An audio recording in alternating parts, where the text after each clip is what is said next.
Today, the run is confronted with a bewildering assortment of different shoes, each with a specific distinguishing feature. Is all this fuss really necessary? Lisa Raleigh chats to an expert. Nori, what is the purpose of wearing a running shoe?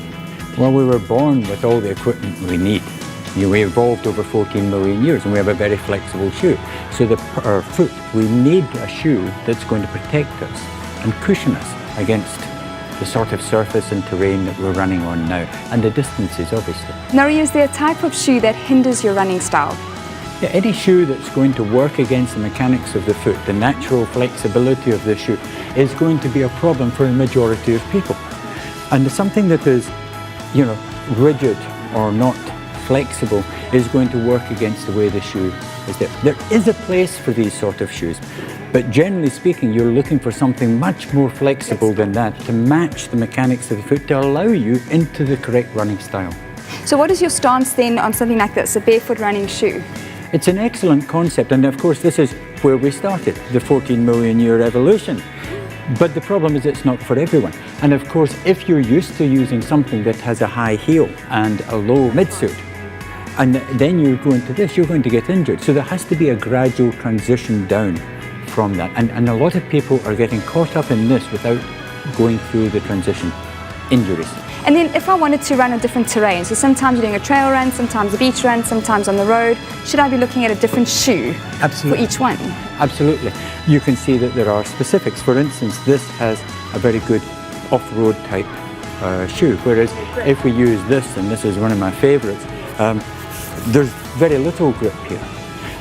If you're looking at beach, then sure, hard sand beach, fantastic. Is it true that you should be running in a pair of shoes that's one size bigger than your regular shoes?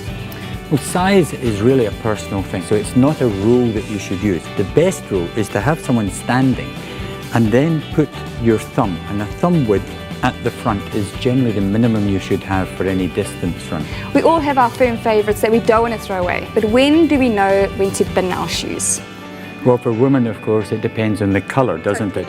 Yes. No, more seriously, shoes actually don't wear out as fast as people say. I have some shoes that date back to 1986, and I still use them. But the point is that it's about the protection and the cushioning.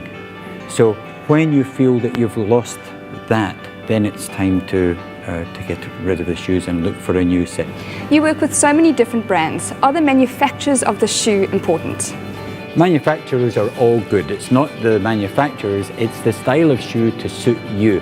And you've got to find something that actually works for you. At the present time, I'm looking for things that are cushioned, flexible, and have a bit of torsional resistance. For me, this is a great shoe. But for you, it might be slightly different. Manufacture isn't important. Style and enhancing and making your running style more efficient is what it's about. Cool. I'll take me some of these. Thank you very much. Many years ago, Comrades runners were equipped merely with a comfortable pair of tackies. To make new inventions work for you, spend some time making a choice. That age-old saying, if the shoe fits, wear it, couldn't be more false when it comes to choosing the correct running shoe. So next time it's your turn to get a new pair, make sure you get expert advice.